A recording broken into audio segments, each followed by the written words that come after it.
I've got my pieces ripped for my fascia. I'm going to glue these on here, even though I need to cut holes for control panels and that sort of stuff, but I think it'll be easier. It may not be easier, but easy enough to do once it's all together. And I wobbled a little bit with my table saw, so we're going to put this is the top, so we're going to put the rough side up, and we're going to flush this up with the bottom edge of the face plates.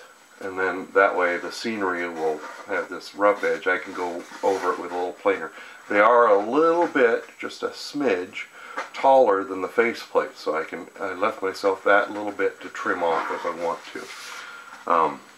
And the other thing is I may put a rib, like a corner molding, down along here and glue that the whole way. One, to give it a rub rail so that when you're sliding these things in and out of the pickup truck or the car or whatever, that you're not rubbing right directly on the fascia. You're not catching your face plates or pull knobs or whatever you've got for your switch machine controls. And it'll give it a little bit of stiffness and protect this edge a bit. I got you aimed down this way. I'm going to glue this same way I did the other ones. Wonderful Harbor Freight welding clamp.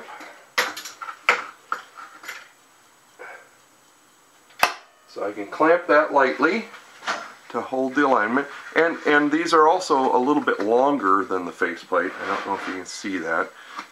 So I can trim that up, either use my router or just take a plane and finish that up. So I'm going to squirt some glue in here underneath and glue this all down quickly,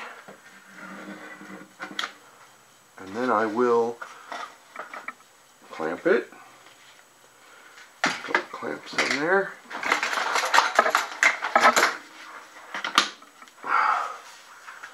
And let that set up.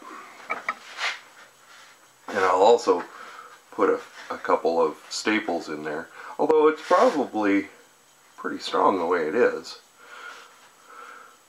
So for the rest of it, because I've already glued this in down to here, I will pull that in loose once this is set up a bit.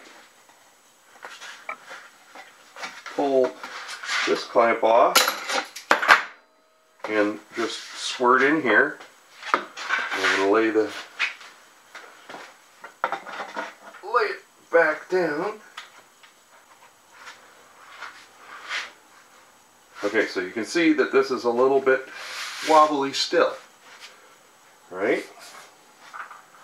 But that's okay, either when you put the foam in or if you put a deck on it like I'm going to do. That will make this a rigid box structure, especially if you put some stringers across from side to side. Okay. So I mean, that's a nice clean looking fascia. If I don't want to staple that on there, I think it's not going anywhere. Flip this over. Put the other side on. Same way. There's the two modules for the yard. Let's see if I can do this with my good hand. So they're lightweight right now, very sturdy, you know. I mean, they're sturdy enough to hold a train. So I gotta trim this little bit of overlap up here, and then they're ready to put some type of decking in, whether you go with foam or solid wood. So what I was thinking is I could put little cleats like these guys here, put them up underneath here, around, and attach just a deck to that with a couple of ribs where they won't be in the way of the switch machines or whatever else is going on up there. So I'll talk to you later.